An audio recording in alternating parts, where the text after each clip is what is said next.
Emmanuel Macron, the French president, made a speech today. Short, but whoa, what a message. I want to cover this with you today in this video. So it was kind of his own State of the Union, following Trump's last night, except that it was much shorter, 12, 13 minutes. I listened to the whole speech and kind of gave me the chill here. So what did he say? Exactly what did he say? It was all the comments about the last few days events, Zelensky's visit here, Ukraine, the tariffs, Trump. It was his reaction and his message to the French people. And honestly, it was not good. It was not good. What did he say? He said that there was danger, and the danger was coming from the east. So clearly Russia.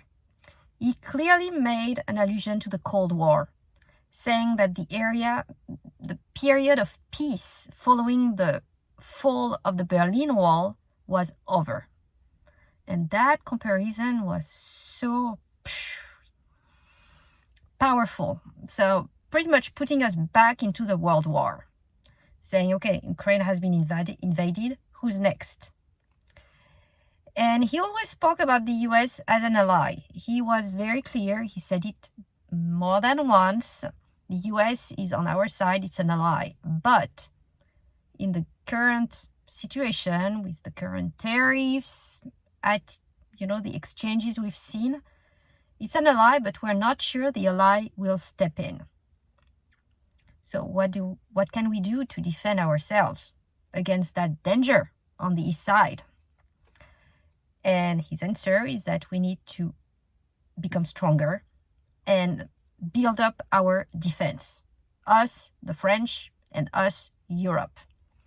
So we got to buy weapons, pretty much, ammunitions, tanks, prepare for war. That was really the message here. If it doesn't happen, good. But if it does, we'll be ready without waiting on the US on the other side to come and help. So there's apparently a meeting of European leaders in the coming days. He's going to propose to strengthen our defense and buy weapons. And to buy weapons, we need money. And if you've watched my previous video from a few months ago, I explained to you that certain countries in Europe, especially France, is running on a pretty bad deficit, way too much spending, and their taxes are already so high. I'm not too sure he can increase it much more. He could probably cut some other spending, but yeah, he's gonna need money to buy all these weapons. And there is a threshold of deficit you can have to be a member of the EU, and France is already way past it. I believe it's 3% of the GDP. France is already at 6 officially, but probably closer to 7 or 8 without this additional spending. So what he's proposing here is to exclude the defense budget from the calculation. So that will not be part of the deficit we can spend. I'm not too sure where the money is going to come from, but that's his proposal. Exclude this additional spend from all these numbers so that European countries are not going to be penalized and can still be part of the EU, but at the same time build their own defense. And he spoke about the ultimate defense weapon, which is the atomic bomb, nuclear. And correct me if I'm wrong, but to my knowledge, there are only 2 countries on the European continent that have the atomic bomb. That is the United Kingdom and France. The UK is officially not part of the European Union anymore. Macron did not mention the UK in his speech.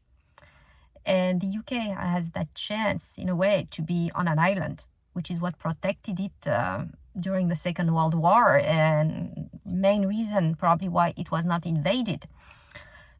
So it was kept on the side on that speech. Even so, we all know it's, Zelensky, after meeting with Trump, he flew to the UK and it's part of it's NATO and so on. But Not mentioned. So who does it leave? France. And Macron, in his speech, explains that it wants to, how would I say it? Extend the courtesy, the shield of the French atomic bomb to the other members of the European Union. He did not mention the names. I mean, countries. Ukraine was not mentioned. Anyway, Ukraine is already invaded. So he would extend the protection of that weapon to other countries, but at his sole discretion.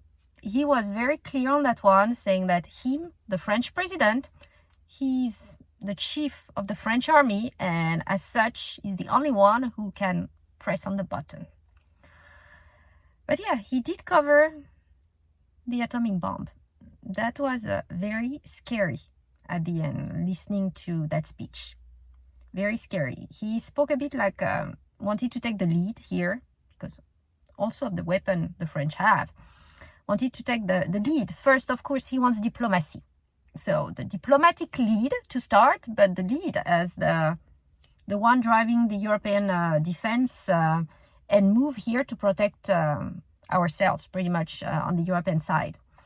So kind of, acting as a boss, doing his own speech after Trump's State of the Union. So yeah, little European leader here, talking, of course, to Ursula, the head of the European Union as well.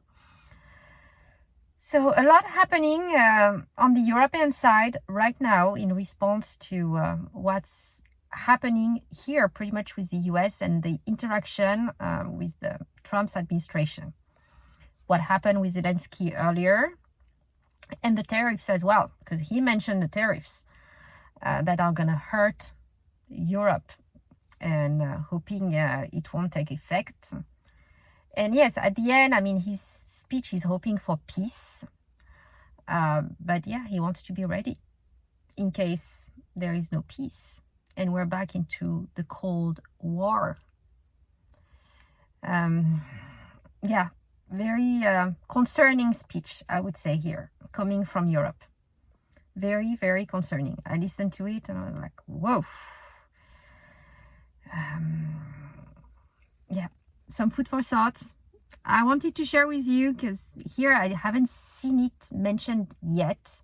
So it happened at 8 p.m. French time, which is 1 p.m. Central time here in the US this Wednesday. And given we had Trump's State of the Union just the night before, 100 minutes with a lot of emotions, and yes, so a lot is already happening here. Medias are at full with that State of the Union, so I'm not too sure they're going to comment on 10, 12, 15 minutes of Emmanuel Macron in France wanted to arm Europe to defend ourselves for a Cold War again. But yeah, just for you to be aware on the message and the feeling on the other side of the Atlantic, which is pretty strong, distancing a bit ourselves from the US, hoping for the best, but preparing for the worst. So I hope you found this interesting and useful. And as always, if you did, please give it a thumbs up and subscribe to the channel. I will try to cover the news as I see fit and interesting, because there's so much going on. It's hard to cover it all. But here it was so scary from a country that's usually pretty well balanced in that way, France. So that was concerning. Thank you for watching.